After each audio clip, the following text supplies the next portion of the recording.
So I'm a Trump voter, let's say that. Yeah. And I think we have immigration laws. Yep. And people wait in line. Yep. They come here, they obey the law. Yeah. And you circumvented that whole system. Yep. So why is that good?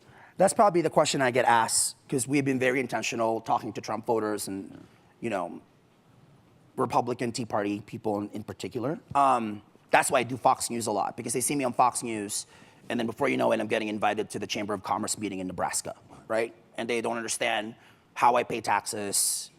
Like, by the way, did you guys know that? So undocumented immigrants pay billions of dollars in taxes. I have paid so much taxes, I should be a Republican. I paid so much taxes.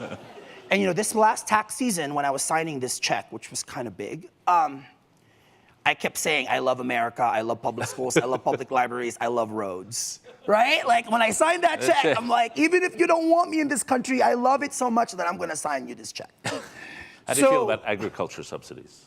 Wow. I've been all throughout Iowa, I can talk to you about that, but I'm not gonna get there. So for me though, one of the biggest struggles in this issue as a journalist who happens to be undocumented is how poorly most Americans understand what this issue is. Like the question about why don't you wait in the back of a line? Or, you know, I just did Bill Maher, that's in the book. I did Bill Maher like a few months ago, and after we did the taping thing, Bill says to me, I just don't understand why you just can't get legal.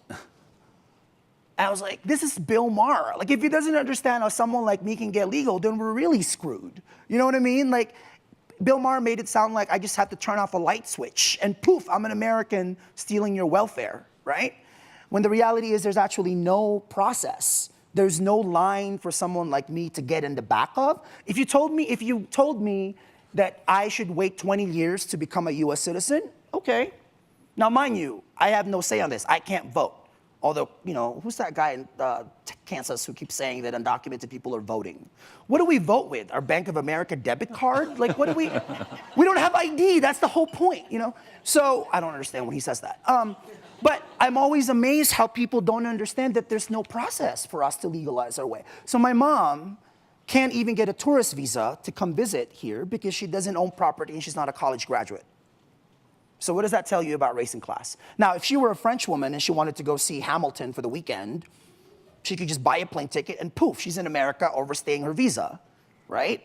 40% of people who are here illegally overstayed their visa. Did you guys know that? 40%, right? The fastest growing undocumented population are Asian, not Latinos. So all the border talk, I don't know what that's about. Well, I think we all know what it's about, right? So give us a process, give us a line. I'd be more than happy. I have to tell you though, when people say to people like us that we should earn our citizenship, I don't know what else you need us to do. You're detaining us with our own tax dollars, by the way. You're detaining and deporting us with our own tax dollars. You call us a bunch of illegals like we're like insects off your backs. You couldn't survive without us, right? Your economies would collapse. The economy of Texas, just the contractor industry, the agricultural industry would collapse, right? And then you tell us that we should earn this. So very politely, I am just really curious how all of you have earned your American citizenship.